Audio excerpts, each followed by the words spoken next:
Okay, before we went to break, you were talking about how Robert hates drunks. So tell me more about that. Robert hates drunks, and I don't know if that was something that ties in with Gene, because Gene Otto didn't allow alcohol in his house. His wife had to hide her special water in the back of the refrigerator. Um, but there were some drunks who came up to see Robert one night, and they were disrespectful, and they were At just your tour? sloppy. No, not on my tour. This is when the trolley used to come there, and but they were totally disrespectful, sloppy drunk. And Robert has a little piece of monofilament keeping him secured to his chair because he was moving so much. Wow. So he can't move from the waist, but he's forward. And Robert holds a little lion in his arms. They call him Leo the lion. He's a stuffed animal. This lion flew out of his arms and hit the case. It was like he threw it at these people. That is crazy. And that's the same thing as him throwing beads. When people anger him, there's this energy and it changes. And those are usually the people who end up writing a letter later on saying, whoa, I'm sorry, my bad. So what do you think haunts Robert? Why is There's a couple of theories. There's a lot of theories. For a long time, we thought that it was Gene Otto and that his spirit was haunting the doll. But there's too many stories from before Gene passed away. And one of the legends that would never die was the one about an angry servant creating the doll. So I started tracing that one back and seeing what I could find. And I found a servant attached to the Otto family. And it's very interesting because I found William Abbott, who was a servant for Gene's grandfather. He was a doctor. Mm-hmm. He treated the family so good that when Gene's grandfather died, Gene's father hired William to work at the pharmacy across the street from the family home. William's wife, Emmeline, 1900 census, she shows 0 children living and 0 dead. 1910 census, she shows 0 children living, 1 child dead. So it means between 1900 and 1910, she had a child. I believe when that child was sick or injured, she went to the doctor's house that she worked for. She was a laundress, she was a nanny. We have a photo of her with Gene. I think she went there, and I think her child passed away. Yeah. And I think that's the spirit that entered Robert. Because a spirit, I guess, when it passes on, will sometimes, if it doesn't move on to the next thing for us, maybe looks for an object to inhabit. Yeah, I think a child doesn't really understand death. People who die suddenly, a lot of times they stick around. I think with a child not fully understanding death at that age, might have seen that vessel and said, oh, I'll go in here. And this way I can hang out with my friend Gene. Wow. But things have evolved to this day. And I think that the portal up at the fort, or whatever other forces are up there, I think there are other things. And so I think there's maybe you could say multiple personalities involved with Robert. Because this innocent little boy, he's not going to be the one who's cursing people. He's not causing these problems. Right. But there are some other entities who would fill in. I've got this whole theory. It's called the surrogate ghost theory. Mm-hmm. Because what I've found in 25 years of taking people to haunted locations, on a tour, I'm there long term. For months at a time, I'll be telling the same story each night. And what I found is almost 100% of the time, the ghost that you talk about ends up coming through. And I don't think all the people that I talk about have actually stuck around as ghosts. So it makes me wonder, well, who is it then? And I think there are a number of spirits that maybe their story didn't make the cut in time. It didn't survive for whatever reason. It doesn't take away from their importance, but it's just not a story that we have on record. I think they need this energy too. They want people to talk about them. They want the energy so they can do whatever they need to do in the spirit world. Maybe it's to help them get out of the spirit world and go to the next level. And so I think they fill in. They're like surrogate ghosts. So we could be talking about Robert, and there might be other entities saying, "Yeah, I'll come in and I'll be that." Yeah. I do tours and things too, and I have special guests who come occasionally, and they will do the spirit box, or there's so many names for it. But to me, that's the most interesting because you're actually hearing. I bet you do the spirit box, don't you? We've been doing them with Robert. Yeah. On the tour, we started doing them with Gene. And we'd get a little bit with him because he's in a different sector of the fort. Gene actually built out the galleries at the fort when it became a museum. Okay. So he's got a history there before Robert was there, which is wild. But we started doing the spirit box with Robert. The other night, somebody asked him what state we're in, and you hear a clear Florida. Mm-hmm. Somebody asked him how many people are on the tour, and he very clearly says 10. He says my name a lot, and I don't bring that up during the tour because I don't want it to be like, hey, look, he's talking to me. But last night, somebody said, David, he keeps saying your name. Like, yeah, I know it. Oh, he says his own name sometimes too. So we get some really cool stuff with the spirit box. And the fort just takes on a whole different mood at night.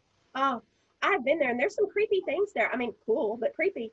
Like, there is this old funeral what would you call it? Yeah, it's a hearse. It's a A hearse. horse-drawn hearse from the old Yeah. Lopez Funeral Home. We had a psychic up there last week who was coming to look at Robert, and she couldn't pay attention to Robert. She kept looking at that old hearse, and it's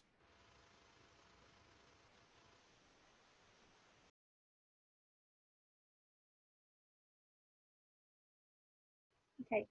And as we just said, we don't know what happened, but our connection went away, and you said, Robert did it. yeah. I tell you, with the different podcasts I've done, with different radio shows or TV shows, technical malfunctions are very common. Wow. And it's interesting. I don't recall what we were talking about right at the moment, but sometimes it's like Robert doesn't want certain things said. Oh. When I was writing the book about him, I lost, I forget if it was 3 or 4 computer hard drives. And it would always freeze up and then delete everything when I was writing about a certain aspect. Oh, no. Life. Yeah, it was crazy. And of course, I backed things up. I had it where it recorded every single keystroke, and still I lost everything. Wow. So he's a powerful little guy. And you know, some people believe, some don't. Yeah. But I never try to change people's beliefs. I almost have dual beliefs at times, because I think to protect myself, I'll say, no, it can't possibly be. There's nothing to the paranormal. But then I can't explain the hundreds and hundreds of things that have happened as anything other than paranormal. That is, I totally feel you on that. Before we lost connection, you were telling about how you had a psychic at the fort, and she couldn't really concentrate on Robert. He might not like that because of the hearse. Yeah, there's that horse-drawn hearse, and it's from the Lopez Funeral Home. They used to put the bodies in them and parade them through the streets, take them to the cemetery. And she just kept looking at it. She said, I keep getting Benjamin. Who's Benjamin? And unless somebody was really into Key West history, they wouldn't know about Benjamin Sawyer, who was the main undertaker. And he's the one who would have taken people around on that. Oh, that's so cool. Now, I have to ask you, David, I know that you have been alone with Robert in the fort. No, every night. Oh, what's it like? I like it. Robert's a good spirit. I feel that we're on good terms right now. Good. And especially having a better understanding of him like I do. Because I went through a lot and I didn't realize that I was dealing with multiple entities, and that makes it a little bit weird. Mm-hmm. So it's really cool. And the great thing is, when different people work with Robert, and it's been, I've been researching him since 1996, but only doing the tours with him every night for about 2 weeks now. And he starts to give people gifts, is what I hear. And we had the big storm that's just sat over Key West, and we had about a foot of water in the courtyard at the fort. And I went out to look at it. The fort's dry inside, but I look up, and a child's ball came floating up. And it floated right up to where I was standing. And I'm thinking, there's no way that this little kid's toy just happened to be in there and floated right up to me. So now I use that. I'll put it up on his case, and I'll say, okay, Robert, if you have any problems with what I'm saying, I want you to push the ball off. But then he tends to give animal gifts as well. One of his caretakers, a little rat snake, crawled through his case. And somebody said, well, think about it. If he's a little boys want to play. That's his way of saying, oh, let's play with the snake. Yeah. And I've had weird animal things happening. Right after I started, I went to the chiropractor one morning. And as I walked in, he goes, give me just a second. I need to pick up some dead birds. And I go, oh, what, did they just fly into the window when I brought my Robert energy in? He goes, yeah. He picks them up. Well, it was 2, and then there was 1 more. So later that day, I'm at the grocery store in the produce section. 2 of the same birds fly over my head. I walk in to see Robert that night to set up for the tour, and we turn on the air conditioners at night in his sector and stuff. And I go in, and there's a little bird just like the ones that had flown into the window sitting on his case. And I reached out, and it let me take it in its hand and take it outside. That is wild. Yeah, I'll text you the photo. I'm going to text you the photograph of me with the bird so you can show it. Please do. That is crazy. I think Robert gets a bad reputation. And he does. Yeah. He does, because there's the playful spirit there. He's been giving me other types of animals. I had a little land crab, crawl out of his little compartment. He just crawled right through the museum. A baby possum walked over my foot the other night. A toad came out of nowhere, landed on my shoulder. That freaked me out. Little cute guy. I thought someone was tapping me, so I was freaked out. I'm like, oh my God, who's here? Because people are getting grabbed a lot. If they have a purse or a backpack on, they're getting that grabbed. They're getting their hair pulled on the back. So when I felt a little tap and I'm alone at the fort, I'm like, oh my God, what is it? And so the frog, it didn't freak me out too much as something else. Well, I'm afraid of frogs. I have this frog phobia. So it was like, please, if I'm there, Robert, next time, don't give me a frog. Yeah, I'll put in a good word with him for you. Thank you. David, I have a million more questions, but sadly we are out of time. So, but I know that I'm going to invite you back at some point because I love your stories and you've got so many more. I would love that. It's been great talking with you. Thank you. And thank you for joining us today. Everyone else, I'll be right back.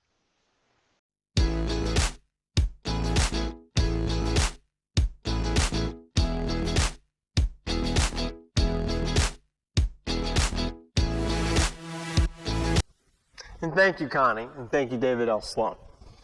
You can view this and other episodes of The Talk with Connie on the Talk with Connie YouTube channel. While you're there, be sure to subscribe to learn about Dalton, Georgia's ghostly going-ons, read Connie's book on the subject, Haunted Dalton, Georgia, or embark on a 90-minute exploration of Dalton's legendary past and haunted present. For more information, visit Dalton Ghost Tours on Facebook or call 706-809-0518. That is 706-809-0518. Thanks for watching Local. Real letters. Alright, so I'm going to read you some real apology letters. These are really sad because these people clearly are going through it.